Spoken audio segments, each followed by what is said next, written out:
आता हे बघा, दादा असता तर काय गोष्ट झाली असती. दादा असताच तर खूप गोष्टी वेगळ्या असत्या. हे तुम्हालाही माहिती आहे आणि मला माहिती आहे. गंमत मला अशी वाटते की अनेक स्टेटमेंट्स आम्ही तेव्हा केले, तेव्हा आम्हाला खोडून काढण्यात आलं, आणि आज आम्ही म्हणतोय नको रे बाबा, आणि ते म्हणतात नाही नाही तेव्हा असं झालं होतं. मग कसं आपण लोकांवर विश्वास कसा ठेवायचा असं मनात वाटतं. कारण का आम्ही अतिशय निर्मळ मनाने खरं सांगितलं, आणि पांडुरंग साक्षी आहे त्याला, आणि अनेक लोक साक्षी आहेत. आणि तेवढंच नाही, तुमच्यापैकी किती पत्रकार आहेत ज्यांना दादा स्वतःच बोलला होता. त्याच्यामुळे दादा स्वतः तुम्हाला काय काय बोलला होता ते दादा गेल्यानंतर खोडून काढायचं पाप काही लोकांनी केलं. कारण का आपल्याकडे पद्धत आहे, किती काय मतभेद असू दे, मनभेद असू दे, एकदा माणूस गेला ना तर त्याच्या आठवणी नेहमी गोडच ठेवायचा. माझ्यासाठी तर तो भाऊच होता. ह्यांचा भाऊ नसेल, त्यांच्याबरोबर संघटनेत काम केलेलं असेल, पण दादा गेल्यानंतर ज्या पद्धतीने दादा हे बोललाच नाही, दादानी केलंच नाही, दादाच्या मनातच हे नव्हतं, या सगळ्या गोष्टी सांगितल्या गेल्या समाजात, तुमच्या सगळ्या चॅनलवर बोलल्या गेल्या. आणि आता असं काय घडलं की आता सगळ्यांनी युटर्न करून सांगितलं नाही नाही, दादांची इच्छा होती, दादा बोलले होते, दादा एकटे जात होते, दादा बोलत होते, मला सांगितलं होतं. आता मी तर म्हणलं नको रे बाबा, असं हे सगळं युटर्न करणारं आमचं राजकारण नाही. आम्ही मायबाप जनतेची सेवा करायला इथे आलोय. त्यांना सगळ्यांना आमच्या शुभेच्छा आहेत. माझा दादा नाही राहिला आता, त्यामुळे आता काय फरक पडतो.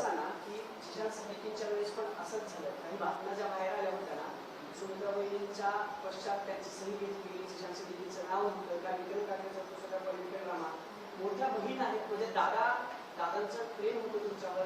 तुम्हाला असं नाही वाटत की पार्कला भातसा म्हणून समजावून सांगावं की बाबा थोडंसं सगळ्यांना घेऊन चालावं पुढे, असं काही कोणी म्हणून? मी तुम्हाला खरं सांगू, माझा स्वभाव कसा आहे, मी विचारल्याशिवाय कोणालाच मार्गदर्शन करू. आणि आता वयाने कोणीच लहान नाही, त्याच्यामुळे मी विचारल्याशिवाय कोणालाही मार्गदर्शन करत नाही. माझ्या 2 मुलांना पण करत नाही, घरातल्या कोणालाच करत नाही. सगळ्यांनाच हे माहिती आहे, म्हणून आत्या सगळ्यांना आवडते आणि आत्या काही बोलतच नाही.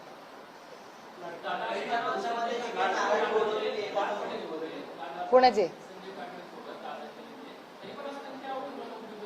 मला खरं फारसं माहिती नाही. मी काय संजय काकडेंना फारसं काही ओळखत नाही.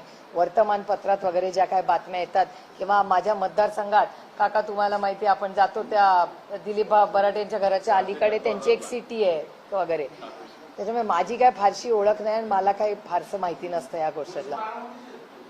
असतील ना, पण मूळचे असतील ना, पण आता पुणेकर झालेत ना, त्याच्यामुळे मला काय फारसा काय, पुरंदर पण आपलंच आहे ना, आपले सगळे भावकी आहे तिकडे. पण कुठलेही असले तरी माझे फारसे काय त्यांच्याशी कधी संबंध आले नाहीत. आणि कुठल्या गटाने कुणाला तिकीट द्यावं आणि नाही द्यावं त्या गटाचा प्रश्न आहे ना. आपण कसं दुसरे के घर में क्यों जाके. मी तुम्हाला खरं सांगू, नाही बघा, माझं कॉन्टॅक्ट हा सगळ्यांबरोबर वर्षभर असतो. म्हणजे पक्ष वेगळे झाले तरी घडामोडींचा काय संबंध, नाती कन्सिस्टंट असतात, ती काही ढगासारखी नसतात, आज आला गेला असं नसतं. नाही, माझी कोणाची भेट झाली नाही, माझी भेट झाली नाही. मी कुणाशी बोललेले नाही. ज्यांच्याशी मी रेग्युलरली बोलते त्यांच्याशी माझी बोलणी एनिवे होत असतात.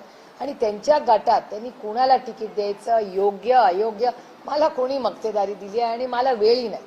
मी खरंच तुम्हाला सांगते, महागाई, बेरोजगारी, भ्रष्टाचार, पुढे येणारी आव्हानं, भाजीचा भाव तुम्ही बघताय किती झालेला आहे. सामान्य माणसांनी जगायचं कसं.